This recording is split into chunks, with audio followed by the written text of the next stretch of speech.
be the person to usher this in, I think is very significant for Delaware. You know, for me personally, especially after the fact that we interviewed Opal Lee, Miss Opal Lee, who was one of the four most activists pushing for the Juneteenth holiday, is even more special because Chuck interviewed her last year, and to see her struggle.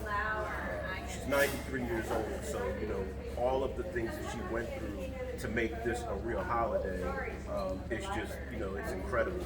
So I'm thankful that it's a federal holiday, but I'm just hopeful that it doesn't become a celebration like the 4th of July, and it becomes more of a teachable moment for America to really understand the legacy of slavery and the impact that it's had throughout the generation all the way up to today. That's actually excellent that you mentioned that, because there is conversations now about the teachings of Black history in schools, right? We have some who are opposed to it, and we have some who are for it. And those who are opposed to Black history being taught in school use the pseudo facts, if you may, that is going to teach children that white folks were bad people. What do you say to that?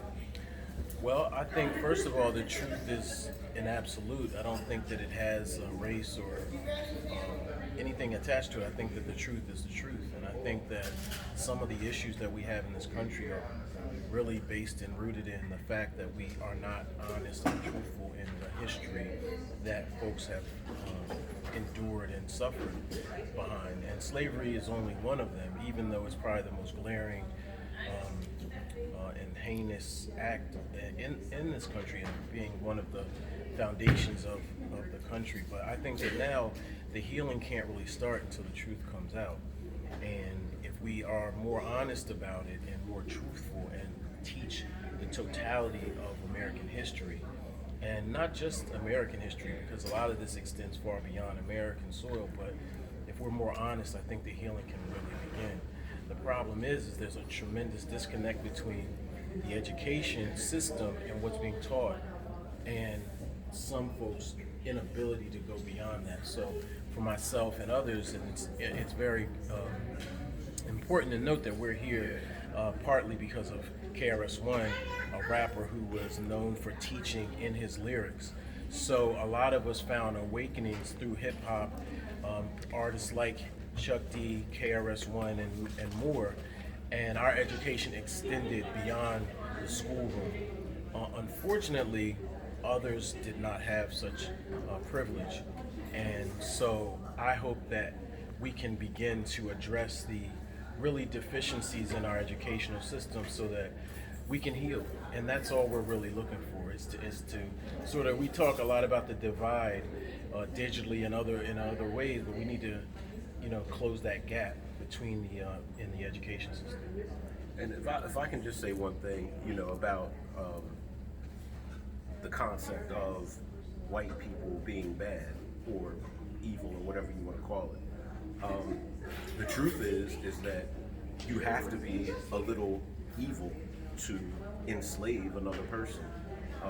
That took force, it took brutality, it took a system of laws being enacted.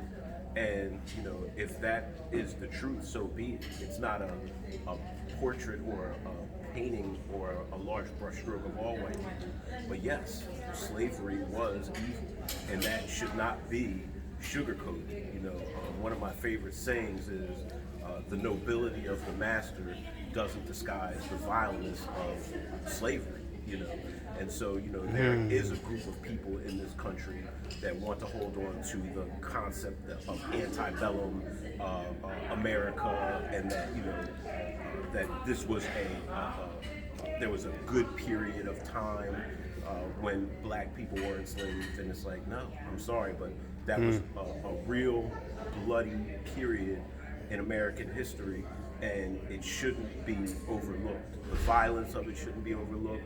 The way people were subjugated shouldn't be overlooked. The methods of how they, kept people in subjugation shouldn't be overlooked. The laws shouldn't be overlooked. I mean, it should really be taught as it is.